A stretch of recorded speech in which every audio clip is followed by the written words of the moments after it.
اس وقت کی سب سے بڑی بریکنگ نیوز، بالآخر تمام تر انتظامی تاخیر کے بعد بانی P T I Imran Khan کو انتہائی سخت سیکیورٹی حصار میں شفا انٹرنیشنل اسپتال اسلام آباد پہنچا دیا گیا ہے۔ اڈیالہ جیل سے اسپتال منتقل کیے جانے کے اس حساس اور ہم سفر سے متعلق تمام تر تفصیلات منظر عام پر آ چکی ہیں۔ تفصیلات کے مطابق سپریم کورٹ آف پاکستان کے احکامات پر عمل درآمد کرتے ہوئے بانی P T I Imran Khan کی اڈیالہ جیل راولپنڈی سے شفا انٹرنیشنل اسپتال اسلام آباد کے لیے منتقلی کا عمل مکمل کر لیا گیا۔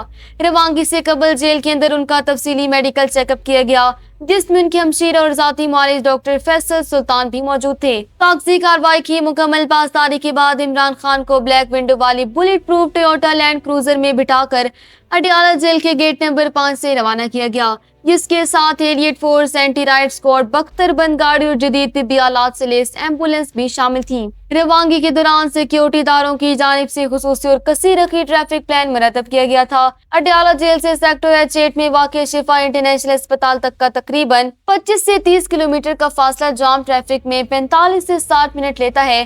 خصوصی سیکیورٹی اور کلیئر روٹ کے باعث صرف 25 سے 35 منٹ میں طے کر لیا گیا۔ اس دوران اڈیالہ روڈ، مری روڈ اور اسلام آباد ایکسپریس وے سمیت تمام منسلک راستوں پر کڑے ناکے لگائے گئے اور عام گاڑیوں کو متبادل راستوں پر موڑ دیا گیا۔ سیکیورٹی کانوائے جب گزر رہا تھا تو راستے میں اور ہسپتال کی طرف موجود پی ٹی آئی کارکنان کی جانب سے گلباشی بھی کی گئی۔ شفا انٹرنیشنل اسپتال پہنچنے کے بعد انتہائی غیر معمولی انتظامات نافذ کر دیے گئے ہیں۔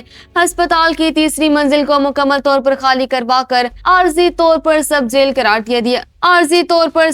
قرار دے دیا گیا، جہاں اسلام آباد پولیس، رینجرز اور اڈیالہ جیل کی 20 رکنی اسٹاف نے سیکیورٹی کا مکمل کنٹرول سنبھال لیا۔ ہسپتال میں تقریباً 800 سے 950 سیکیورٹی اہلکار تعینات کیے گئے ہیں، جبکہ متعلقہ طبی عملے کی موبائل فون تحویل میں لے کر مخصوص حصے کے مواصلاتی سگنلز معطل کر دیے گئے۔ کسی بھی غیر متعلقہ شخص یا میڈیا کے نمائندوں کو ہسپتال کے گیٹ سے 1 سے 2 کلومیٹر دور روک دیا گیا ہے، جس کی وجہ سے میڈیا کو ہسپتال کی عمارت بھی نظر نہیں آ رہی۔ فی الوقت مختص ڈاکٹرز اور ذاتی معالج پر مشتمل میڈیکل بورڈ نے ان کا علاج، معالجہ اور ٹیسٹ شروع کر دیے ہیں، جس کی مکمل بحالی کے بعد ہی آئندہ کے اقدامات اٹھائے جائیں گے۔